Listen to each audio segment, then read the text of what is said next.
Voilà, avant d'entrer dans le débat, on va écouter la deuxième communication et on aura un débat sur les deux communications. Donc j'invite Daniel Cerezuel à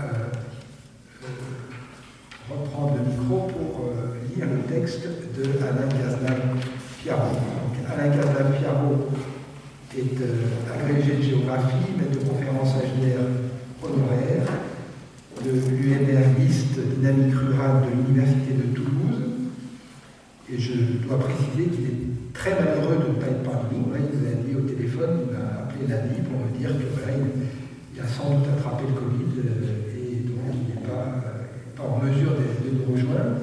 En revanche, il avait préparé son texte, il l'a confié à Daniel qui va le lire. Et donc, le texte s'intitule « L'interdit » chez Bernard Charbonneau et Jacques Ellul.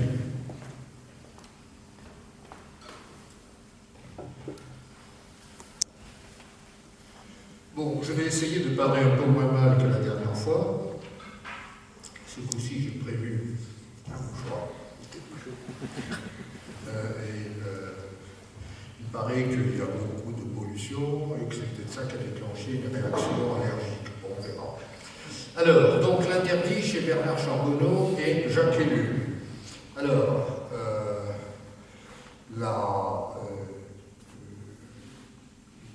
Cazenave nous explique que chez Charbonneau, de façon implicite, et plus encore chez Jacques Ellul, qui est imprégné de théologie protestante, l'interdit trouve bien des expressions. Alors, il renvoie d'emblée à des pratiques restrictives, aussi bien cognitives que de praxis, ce qui remonterait aux plus anciennes traditions des peuples. Alors, entre ce très anciennement enraciné et l'actualité au jour le jour, les pensées charbonniennes et elluliennes s'expriment et nous informent sur l'interdit, que nous analyserons à partir de leurs écrits et des enseignements Alain Cazenave a pu tirer de leur fréquentation, surtout avec Charbonneau, et puis en procédant aussi à la mise en abîme de leurs pensées face au devenir du monde actuel. Alors la problématique consiste à démêler et à mêler de tels propos pour établir le rapport des pensées respectives de Charbonneau et Ellul avec l'interdit, qu'il soit ancestral ou actuel. Donc, trois parties qui traitent successivement d'un très ancien précepte biblique confronté à l'hubris techno-scientifique actuelle, de la nécessité d'y faire face que préconisent nos deux penseurs, et enfin, les limites et les enjeux de l'interdit en utilisant aussi bien les outils charbonniens et elluliens que le vécu social actuel.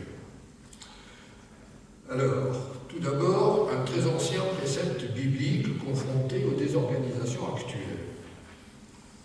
Et Cazenave revient à la question de ce qui est dit dans la Bible hébraïque et les mythes archétypaux que l'on peut trouver ailleurs. Alors, l'interdit est une institution hébraïque très ancienne, le Hérem. L'interdit biblique revêt alors plusieurs formes. La plus ancienne est l'interdit des temps de guerre. De telles prescriptions relèvent des archétypes au sens jungien du terme. Pour Jung, l'archétype, du grec archétypos, est une forme symbolique, je cite, qui entre en fonction partout où n'existe encore aucun concept conscient, et il est indissociable de la notion d'inconscient collectif. Cazenave rappelle ensuite une évolution de la notion d'interdit qui a changé de sens tout en devenant pluriel pour aboutir aux actuelles significations, avec toujours la même signification pour le verbe interdire, qui consiste à défendre, suspendre, et de ce qui n'est pas autorisé pour interdit, qui est un nom et adjectif. Alors, le nombre de signifiants s'élargit à mesure que se mettent en place les grands États et que la civilisation techno-industrielle corsette les sociétés ainsi mises en place.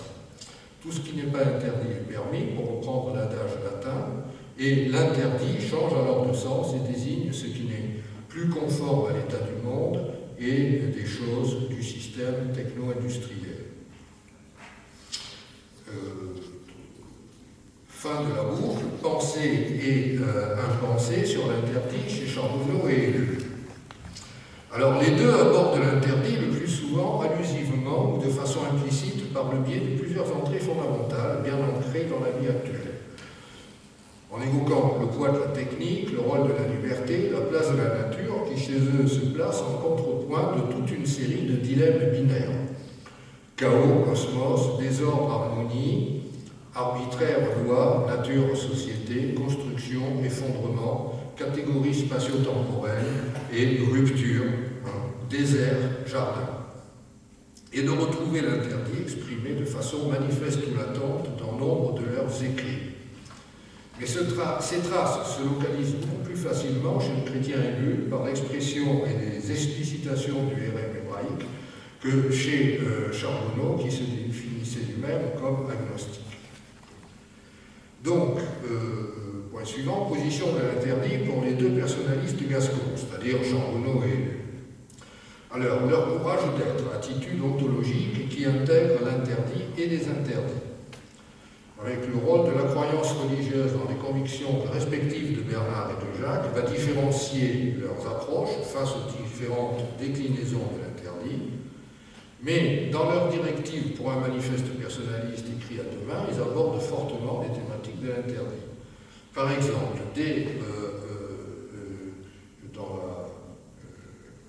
des 81 propositions, on peut retenir celles dans lesquelles se trouvent des formulations de l'interdit. Celui-ci apparaît entre autres dans son acception biblique avec le numéro 45, l'utilisation du mot sacrifice, quand il s'agit de poser les bases de la société personnaliste à venir et de bannir, voire de détruire la compromission, base sociale aussi bien que morale des sociétés actuelles. On le trouve aussi dans les propositions 30 et 31. Mais c'est au sens politique, économique et social que les appels à l'interdit apparaissent tout au long du texte, comme Bernard et Jacques pourforment l'ordre social de l'entre-deux-guerres. Les mots préconisant à l'interdit claquent fort tout au long du texte qui se pose comme révolutionnaire. Proposition 32. Avec la condamnation de la grande ville, créée par la nécessité de la production, et de la foule qui va avec. Proposition 15. Dénonciation de la concentration déclinée successivement au point de vue historique, proposition 16, et de la technique, 17. Ce texte est décapant, était irrecevable à droite comme à gauche, y compris chez les membres fondateurs du mouvement personnaliste que nos deux auteurs ont dû quitter sans tarder au prix de l'isolement, se retrouvant à leur tour frappés d'interdit. Alors, Jacques Ellul, profondément croyant, puise dans les références bibliques nombre de réflexions concernant l'interdit, aussi bien dans ses publications du versant sociologique de son œuvre, avec 3 titres principaux que vous connaissez, La technique ou l'enjeu du siècle, Le système technicien et le bluff technologique, et aussi dans ses ouvrages du versant théologique, avec comme référence première Le pouvoir et le faire, L'éthique de la liberté et Les combats de la liberté.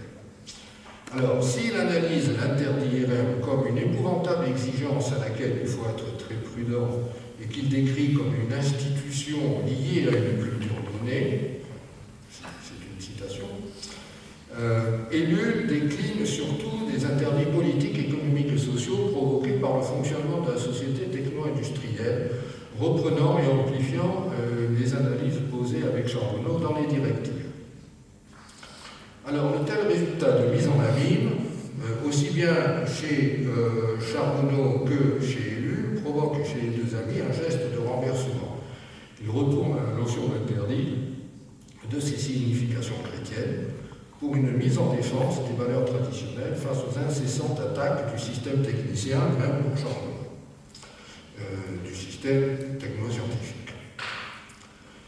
Exprimé dès leur premier écrit commun, développé séparément ensuite, une telle radicalité de pensée provoqua en retour le fort isolement, qu'on a déjà évoqué, par rapport à la société et par rapport à leur père, et pour Charbonneau, une interminable traversée du désert, et pour Ellul, une stricte contingence universitaire. Alors, il surmonte ces contraintes qu'en puisant au plus profond le courage capables de se justifier, d'abord en s'affrontant à eux-mêmes et ensuite en affrontant l'extérieur. Là, il y a une référence à Paul Tillich. Alors, là, Cazenave donne quelques remarques sur le courage et la solitude de Charbonneau, qui n'a pas la foi de Jacques Ellul. Sans adhérer au mystère du christianisme, il confronte cette culture religieuse dont il est imprégné au bouleversement de ce qu'il appelle la Grande Mue. L'interdit chez Bernard concerne simultanément l'exigence de liberté et le sentiment de la nature dont il pose les bases dès 1937 dans son opuscule Le sentiment de la nature, force révolutionnaire.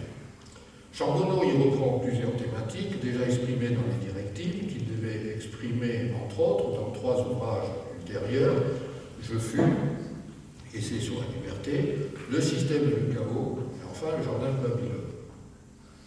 Chez Charbonneau, il s'agit d'exprimer les interdits qu'il lance contre la société techno-industrielle, mais aussi de vivre en tant qu'homme libre en intégrant ces interdits jusque dans la quotidienneté de son existence.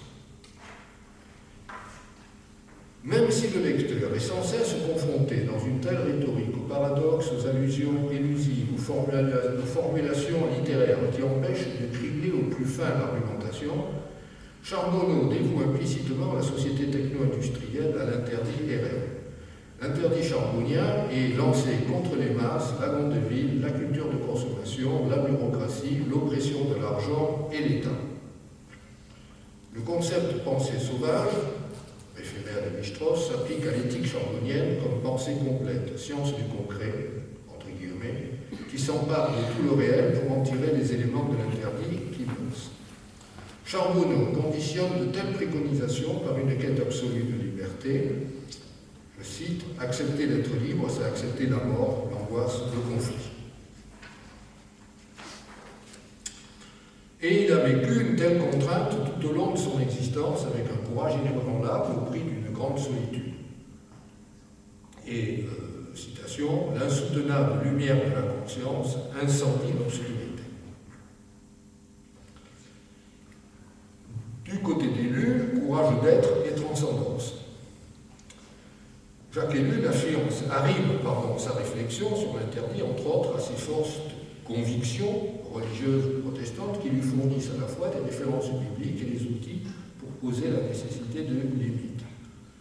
Mais pour utiliser en même temps celle-là de façon très dialectique afin d'accéder à la liberté au moyen de la transgression.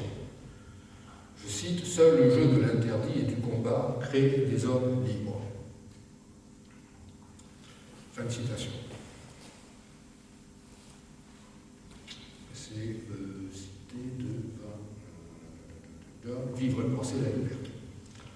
Et il brosse le caractère transcendant du système technicien qui, je cite, recouvre, modifie, qualifie la totalité des aspects de la vie humaine, les transforme tous en autre chose et au final absorbe, récupère, assimile, retourne tout ce qui n'est hors de lui, devenant l'englobant total. La réponse élulienne oppose à la transcendance technicienne horizontale une transcendance verticale, invitation au dialogue avec Dieu, recentrage sur la vie intérieure, écoute de la parole de Dieu en Jésus-Christ. Cela permet à Jacques Ellul de construire une relation verticale avec le ciel en fonction des prescriptions de la Bible qu'il est possible, pour d'autres, et mutatis mutandis, d'élargir à la sagesse primordiale et à la tradition. Avec Jacques Bernard, se situer de nos jours par rapport à l'interdit. C'est le sous-titre.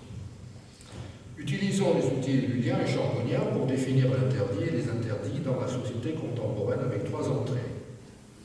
Les parvis, le sanctuaire et la route. Alors, les parvis de Bernard Charbonneau et Jacques Ellul balisaient l'espace social. On trouve chez Charbonneau des notations spatiales qui contribuent à ancrer géographiquement sa réflexion.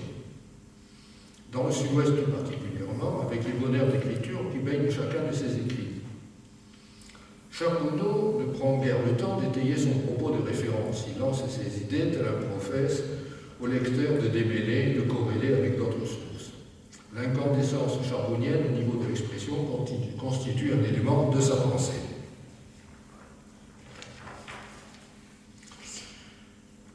En reprenant le propos liminaire de l'ouvrage Le jardin de Babylone, Charbonneau établit le diagnostic que les humains ont rompu le lien avec le cosmos au moment de la révolution industrielle.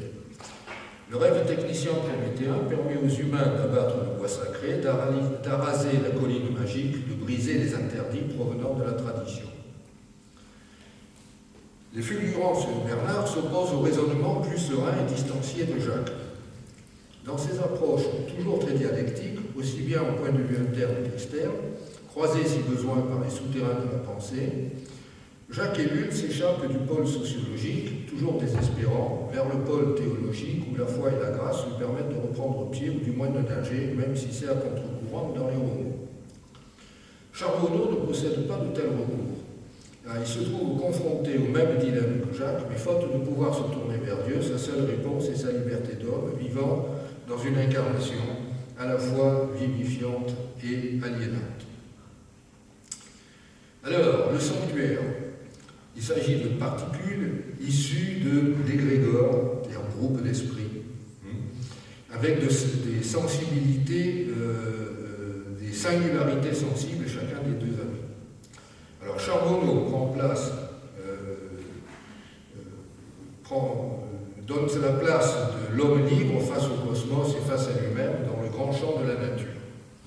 Le sentiment de la nature, couplé avec celui de la liberté, est donc omniprésent chez lui. Face au cri charbonnien, à l'immense solitude du penseur des années durant, la croyance élulienne promeut l'espérance, même si la porte s'avérera étroite. Chez les deux penseurs, l'interdit social tendrait à devenir un véritable érème qui se concrétise en notre début de siècle au-delà de ce qu'ils ont pu imaginer. Manipulation génétique, transhumanisme, négation de la nature qui serait remplacée pour certains par un mix technique-nature, alors que se mettent en place des programmes spatiaux pour aller coloniser les planètes. Le RM des temps premiers réapparaît avec le spectre d'interminables guerres, dorénavant possibles, pour le climat, la sauvegarde des espèces, l'accès à l'eau, la qualité de l'air, bien communs qui vont se raréfiant et s'apprêtent peut-être à tomber en collapse. Le feu rouge, je cite, le feu rouge d'Hiroshima qui barre l'entrée du paradis industriel ne semble pas avoir été aperçu. Ça, c'est une phrase de Charbonneau dans le feu vert. Donc, troisième élément pour situer ses pensées, la voûte étoilée, intégrer l'interdit, puis aller au-delà de l'interdit. Aussi bien pour Bernard que pour Jacques, l'intégration de leurs pensées sur l'interdit, qu'il soit social, philosophique ou religieux, permet à chacun d'aller au-delà. Et de poser ici la notion de sainteté, au sens hébreu du terme, qu'en saint a pour signification fondamentale la séparation, désignant ainsi ce qui est éloigné, séparé de toute autre chose. Pour le croyant que Jacques Ellul, le lien s'établit facilement entre le monde matériel, enraciné dans des lieux, le temps, les hommes et le monde supérieur, modèle symbolique du char divin. Pour Charbonneau, agnostique, comme on l'a dit, qui cependant pouvait réciter le Notre Père en prière, il s'agit de tendre au dépassement de son individu incarné, englobé dans la nature.